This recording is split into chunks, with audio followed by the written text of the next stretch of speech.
உங்கள் வீடு தேடி வரும் அரசு. உங்களுடன் ஸ்டாலின். 3500 தமிழ்நாடு தேர்வாணையத்தில் வேலை வாய்ப்பு 3500 பேர் தான். 13 லட்சம் பேர் தேர்வு எழுதியிருக்கான்.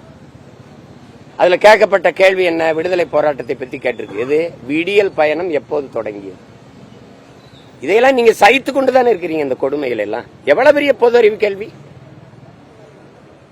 13 லட்சம் பேர் அதிமுக கொண்டு வந்தது. எந்த மாநிலத்தை சேர்ந்தாலும் யார் வேணாலும் வந்து இங்க எழுதி கொள்ளலாம். யாரு? டிஎன்பிசியில் தமிழ்நாடு தேர்வு ஆணையத்தில் யார் வேணாலும் அந்த தேர்வில் எழுதிக்கலாம், வேலை வாய்ப்பு பெற்றுக்கலாம். பிறகு 2 வருஷம் கழிச்சு தமிழ் கத்துக்கலாம் தேவைன்னா. வேலை கிடைச்சிருச்சுன்னா எது கத்துக்கிறான்? எது கத்துக்கிறான்? அதை கொண்டு வந்ததை நாங்க வந்து மாத்துவோம். நீங்க 4.5 வருஷம் ஆச்சு மாத்தல. இதுல 13 லட்சம் பேர் எழுதியிருக்காங்க. எத்தனை பேர் ஏன் ஆளுன்னு தெரியல, எவன் எந்த மாநிலத்துக்காரன்னு தெரியல. அதனுடைய தலைவர் சொல்றாரு, தேர்வாணையத்தினுடைய தலைவர் சொல்றாரு, அரசியல் கேள்விகளை நாங்கள் தவிர்க்க சொல்லியிருக்கோம்னு. எப்போ? விடியல் பயணம் எப்போது தொடங்கியதுங்கிறது அரசியல் கேள்வி இல்ல. அது அரசியல் கேள்வி இல்ல. இப்ப உங்களுக்கு இதையெல்லாம் பாருங்க. ஒரு அரசு தன் அதிகாரத்தை பயன்படுத்தி வாக்கு சேகரிச்சுக்கிட்டு இருக்கு, தேர்தல் பரப்புரை செஞ்சுக்கிட்டு இருக்கு. 15 நாள்ல 1 கோடி உறுப்பினர் திமுக சேர்த்திருக்காங்க. வீடு வீடா போய் ஸ்டிக்கர் ஒட்டி அந்த ஒன்றிய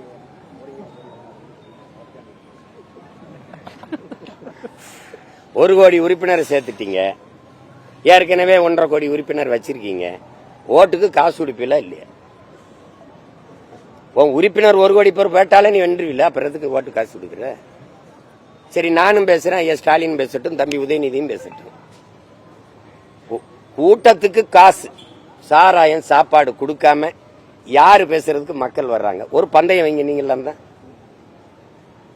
நீ ரோடு ஷோ போடுற, போட்டுட்டு அப்படி திரும்பினோடனே எல்லாம் அப்படி போயிட்டு இருக்கு. அவ்வளவுதான். ஒரு 1/2 மணி நேரம் ஒரு அம்மா எல்லாம் வந்து உட்கார்ந்து இருக்கு. யாரு வரா? கலைஞர் வராராம். ஏன்னா சனம்லாம் போயிச்சு, நடக்க முடியல, இருக்கேன், திருப்பி இப்படிதான் வரணும், போய் சேர்ந்துக்கிருவேன். எவ்வளவு? 200 ரூபா. 200 ரூபா தரேன் இருக்காங்க.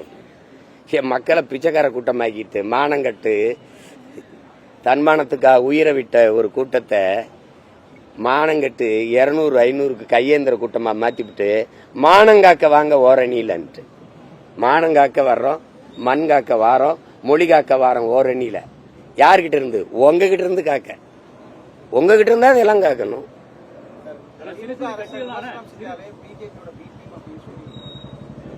திமுகவுக்கு ஒரு அரசியல் கோட்பாடு சொல்லுங்க. உங்க மனச்சான்ற சொல்லிட்டு சொல்லுங்க. யாராவது பிஜேபின்னு ஒரு கட்சி இல்ல அப்படின்னா திமுகன்னு ஒரு கட்சி இருக்குமான்னு பாருங்க. நீ 5 ஆண்டுகள் ஆள போறீங்க, ஆண்டிருக்கீங்க, முடிக்க போகுது. இந்த ஆட்சியின் சாதனைகளை சொல்லி நான் இப்படி ஆட்சி செஞ்சிருக்கேன், அதனால எந்த கட்சியினுடைய வருகையும் வளர்ச்சியும் தேவைப்படாது. ஏன்னா நாங்களே நல்லாட்சி கொடுத்துட்டு இருக்கோம். இந்த ஆட்சியின் சாதனை இவ்வளவு. ஒரு வீரன் என்ன செய்யணும்? ஒரு வீரன் என்ன செய்யணும்? ஒரு வீட்டுக்கு காவல்ல, நீ கோட்டைக்கு காவலா நிக்கிறவங்க என்ன சொல்லணும்? என்னைய தாண்டித்தான் சொல்லணும்.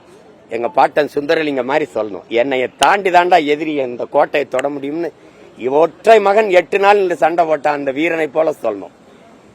இவ்வளவு பெரிய அதிகாரத்தை வச்சுக்கிட்டு இத்தனை ஆண்டு கால கட்சி 75வது ஆண்டு விழாவெல்லாம் கொண்டாடிட்டு இத்தனை முறை அதிகாரத்துக்கு 7வது முறை நாங்க வரப்போறோம்னு பீத்திக்கிட்டு இருக்க நீங்க பிஜேபி வந்துரும்னு சொல்றதுக்கு வெக்கமா இல்ல உங்களுக்கு?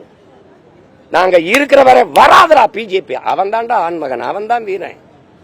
அதை வந்துரும் வந்துரும் வந்துரும். அப்புறம் நீ எதுக்கு இதுக்கா இருக்க? இங்க நீ எதுக்கு இருக்க? நீ எதுக்கு இருக்க? பிஜேபி கொடுமையான கட்சி, தீமையான கட்சி, மோசமான ஆட்சி. சரி விடு, நீ என்ன பண்ற? நீ அதை விட கொடுமையான ஆட்சி, அதை விட கொடுமையான ஆட்சி எந்த இடத்துல பிஜேபியினுடைய பாசிச ஆட்சி நீங்க சொல்ற? அதை தாண்டி எந்த இடத்துல மாறி இருக்குது? எந்த இடத்துல மாறி இருக்குது? அவன் 100 விழுக்காடு இந்துங்கிறான், நீ 90 விழுக்காடு இந்துங்கிற. நீங்களே சொல்றீங்க 90 விழுக்காடு எங்க கட்சியில இந்துக்கள் தான். 1000 கோயில்களுக்கு குடமுழுக்கு, அவங்க இதுல கும்பாபிஷேகம் நாங்க செஞ்சுக்கிட்டு இருக்கோம். கும்பாபிஷேகம் செஞ்சுக்கிட்டு இருக்கோம். ஆன்மீக ஆட்சி நடக்குதுன்னு ஐயா சேகர் பாபு சொல்றாரு. எந்த இடத்துல நீங்க மாறுபடுறீங்க சொல்லுங்க. அவனுடைய புதிய கல்விக் கொள்கையை அப்படியே ஏற்கிறீங்க. ஜவஹர் நேசன்ங்கிற ஐயா ஏன் வெளியேறினங்கிறத விளக்கமா சொல்லிட்டு போயிட்டார். அவன் புதிய கொள்கையை அப்படியே செயல்படுத்துற, அதுக்கு எதுக்கடா கல்வி குழுமத்துல நான் பொறுப்புல இருக்கணும்னு போயிட்ட. பதில் இருக்க?